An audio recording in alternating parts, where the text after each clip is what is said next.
Welcome to NFL Daily, where if we're 15-3 over the last few weeks, we're going to honk about it. I'm Gregg Rosenthal here in the Chris Wesseling podcast studio with my friend who is on fire right now, Cynthia Frelund. Let's go. Woohoo! How are you?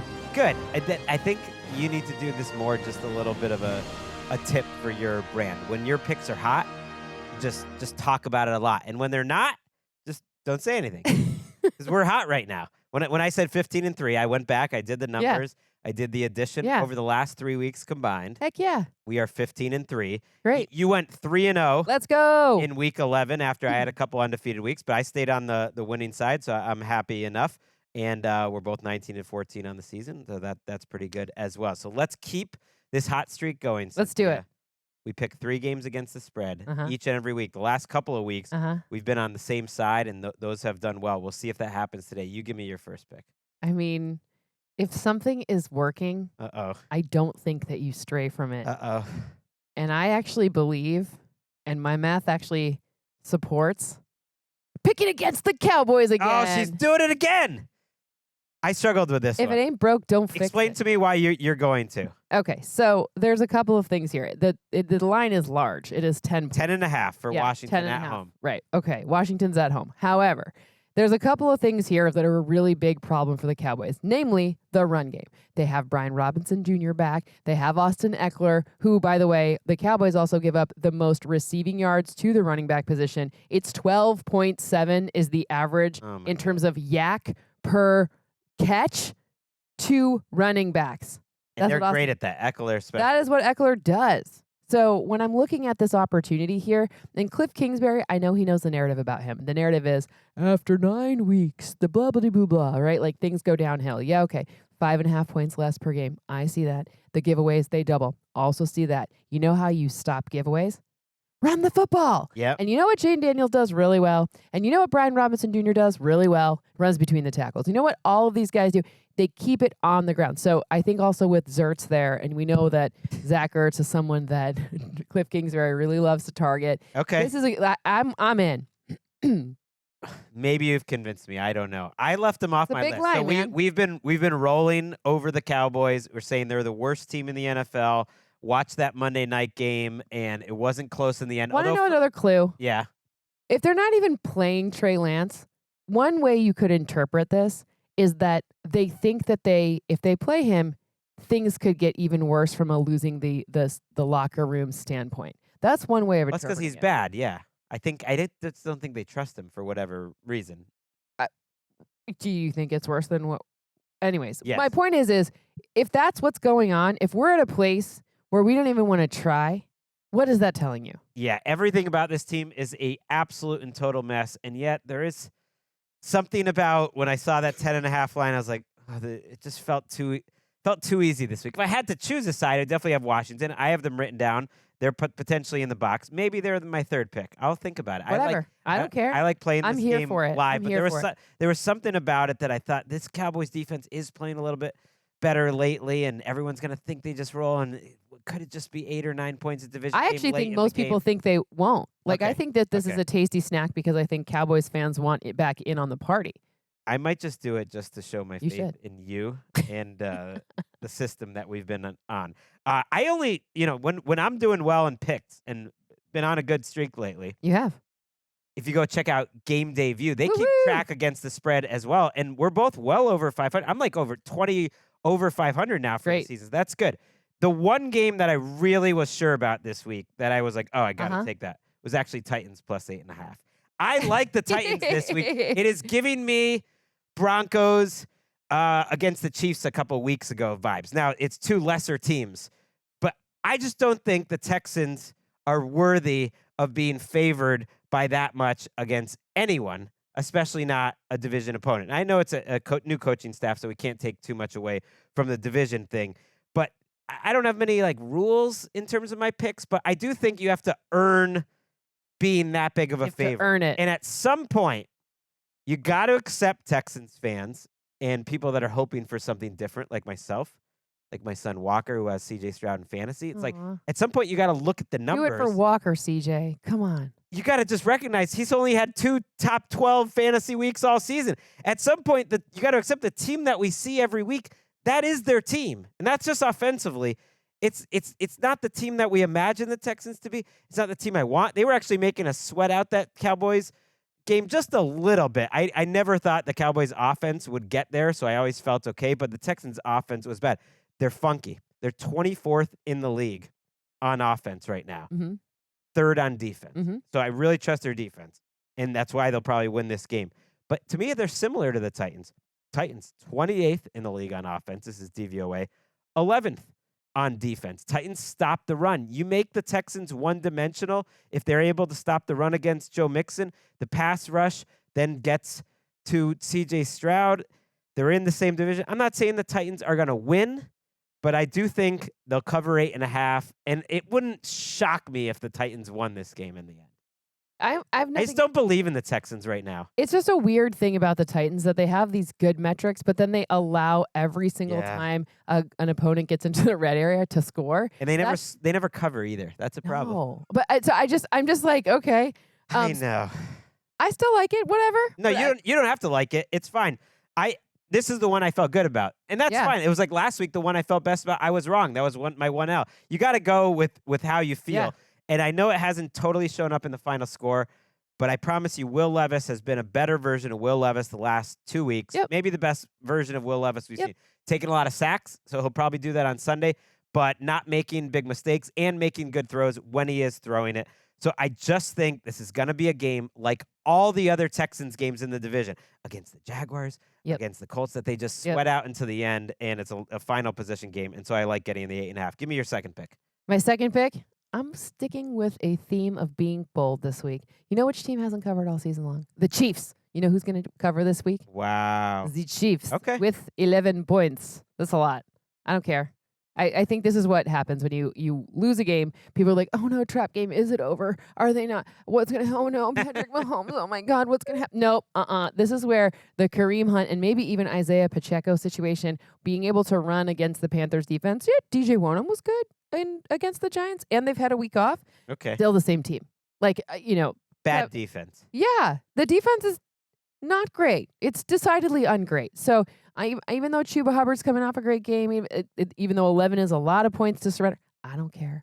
I think this is where Patrick Mahomes says, you don't think I can play on the East Coast? You think it's blah, blah, blah, blah, blah. You worried about the kicker situation. I don't care. We're going to go out there, and it's just 11 points. No, I love it. I love it because it's what I want to see.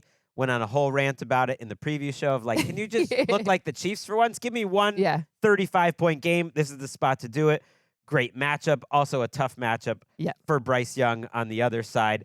Maybe the pass rush for the Chiefs isn't great, but the secondary will mix it up quite a bit. They'll send some pressure at him.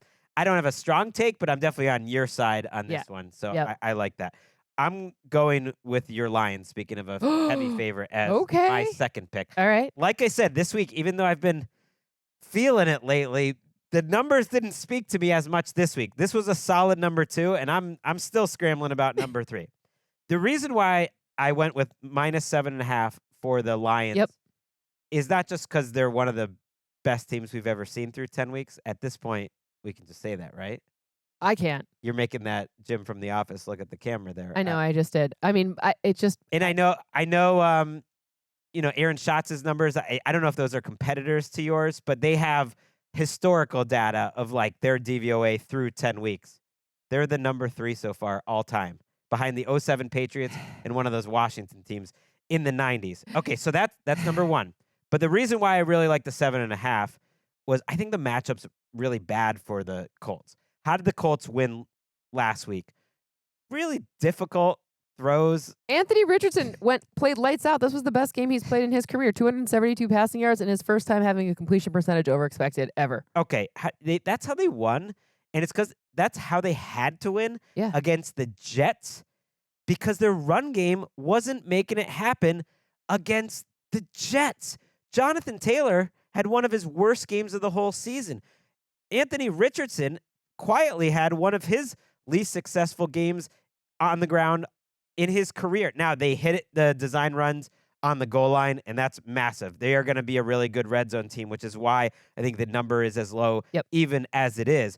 But you think about the matchup, I think the one way you could beat the Lions is a running game that can help support. But they're 4th in success rate against in the last month. They're a really good run-stopping team. Yes. This is a team that likes to play a lot of man coverage. I think you're going to have to beat them through the air, again, through low percentage passes. You're probably going to have to be playing from behind because the Colts defense is nothing great. They just gave up 27 to the Jets. They couldn't run on the Jets. So I think the Colts are okay. This isn't going to be Jaguars versus Lions or anything. I'm thinking it's more like a 34-18 game. And what you think? Pretty darn close to. I mean, no, that was 35 points last week. I just mean in the end, maybe it's a 10-point game in the fourth quarter. You're not like sitting back and just got it riding this thing out. But I think the Lions have too much, and you get Richardson having to pass so much. I think that's a bad recipe. The one thing I will say about the Lions and what happened with the Jags is I'm looking at this team, and I think one of their strategies is to work out some of the kinks. So I think part of that last week's game against the Jags was against the Texans prior to that, was to get Jared Goff back in rhythm or whatever you want to say. And so that's why I think they kept being aggressive. In this game, there is something that they could look to kind of knock the rust off a little bit, and that's Jared Goff. All 9 of his interceptions have come against zone defense, and nobody plays more zone than the Colts. So I agree with you. I actually think the Lions could keep scoring in that case, just because to me, that's an opportunity to. That's what they do. There are no words because it is not something I'm used to in my lifetime. But yeah, the Lions are good. I mean, they're not just good. Cynthia, for those who don't know, is a diehard Lions fan, and I've seen her struggle. It's really hard. Years. It's really hard. Cool. It's a tricky spot they're in now because now they're like. I just wish this were week 18. Right. They're not quite like where Serena Williams is, where she said, "I'm only a story when I lose," which is a tough place to be. The Chiefs are in that place. Right. The Lions aren't quite there, but at this point, anything short of a Super Bowl is a little bit disappointing, which is a tough spot to be. But you just got to get to the 1 seed. I think they're really handling success well. I think they cover 7.5. What is your final pick? Okay, so my final pick is Minnesota -3.5. I just think this number isn't right. I know it's in Chicago. I'm aware that the Bears almost knocked off the Packers last week. I understand that they have a new offensive coordinator. Hey, anyone heard that before? But I also know that the Minnesota Vikings and Aaron Jones are sitting here being like, ain't no way we're going to get knocked out of this playoff wild card situation. Ain't no way we're going to let the Packers back into this situation. 3.5 is one of the lower numbers on the entire week. Mm-hmm. This is a weird week with a lot of big numbers. So I felt a little bit more comfortable at just a little bit over a field goal as opposed to the Denver -5.5, which I also really like. And it was between those two for me. But I think Minnesota, they win by at least 4. I think that it's their defense and the fact that their defense is very, very good against the run, whereas Chicago's defense, especially without Andrew Billings, you can run all over these fools. So this is a situation where I just think Minnesota, they outcoach on both sides of the football the Bears. That's a great call, the coaching matchup, because Thomas Brown, I think, did a great job the first week as his offensive coordinator. But it's a whole different matchup having to go up against this Brian Flores defense, and I think they're going to be ready for the scrambles that Caleb Williams have. They'll actually have a week on tape of what Thomas Brown did, which will help them out. I think I'm going to go with you on Let's go. Okay. Let's go. I love that. Let's be together because you kind of made up my mind. I was debating between 2 games at the end, which were either Minnesota or just a gut feel that the Packers are a better team than the 49ers. And that would have been my 4th pick. And I know for a fact you're not on that side. No, I'm not, anyways. but it doesn't matter. But you helped make up my decision that my 3rd pick will also be Minnesota -3.5. I've been fading the Bears all year. It's mostly worked. Last week, it very much did not work. They were outstanding on offense. Their defense was problematic. I do think the Vikings will be able to run the ball a little bit on Chicago and potentially get a lead because you're not going to have to score a ton so they can be patient with the running game.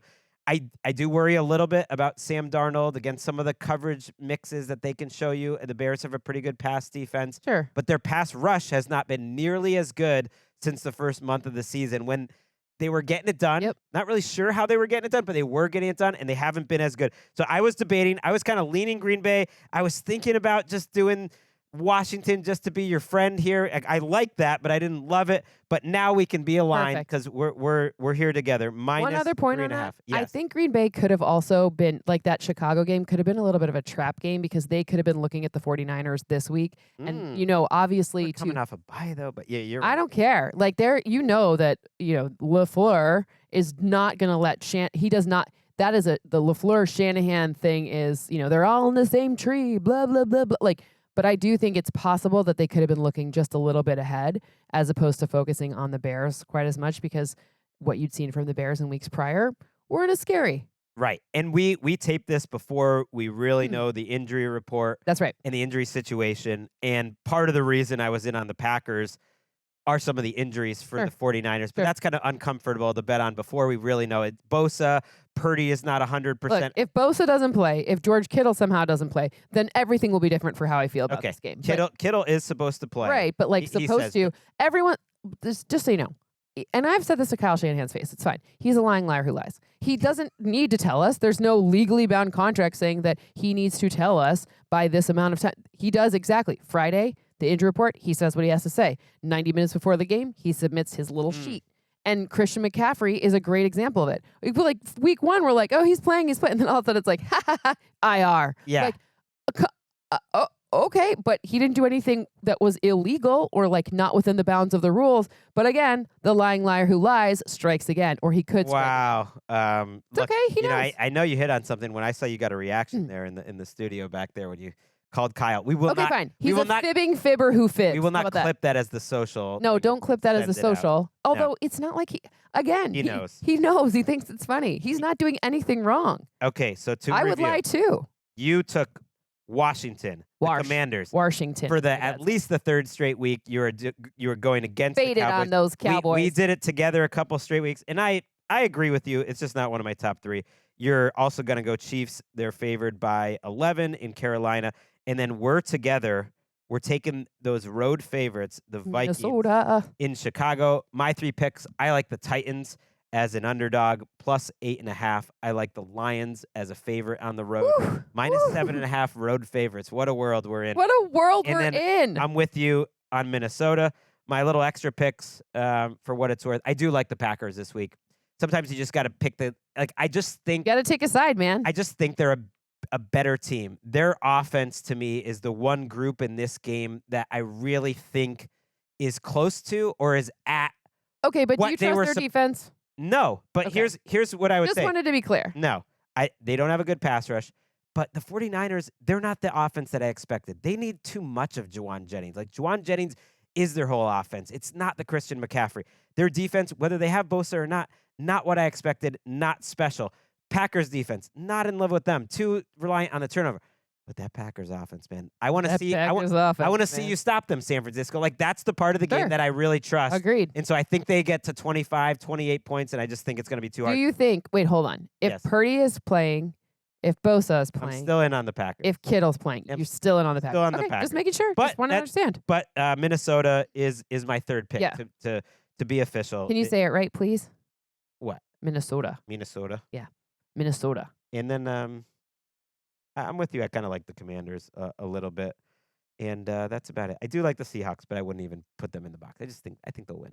I think the Seahawks are going to win too. My only hesitation is I have done really poorly picking against the Cardinals. So I've been on the Cardinals side all season, and that's why I'll just stay away from that one. Let's cross that one out. This was a pleasure as always. Yeah. We're not competing, even though we're tied. Well, we are competing. But of course we're competing, but we're also trying to win for the listeners. We elevate each other. And I've noticed the listens are going up on this thing. People are completing. I think it's because they know we're giving them winners, Cynthia. Love it. And so check Cynthia out, her YouTube channel, Numbers Game. You'll know the why behind all of these. That's growing each and every week too. Check us out on NFL Game Day View. That is it for our week of shows at NFL Daily. We will be back on Sunday night. Patrick Claybon, and of course, Nick Shook. I am really tons of momentum on that game. Looking forward to that one. Yes, when the lying liar who lies is lying, you know football is back.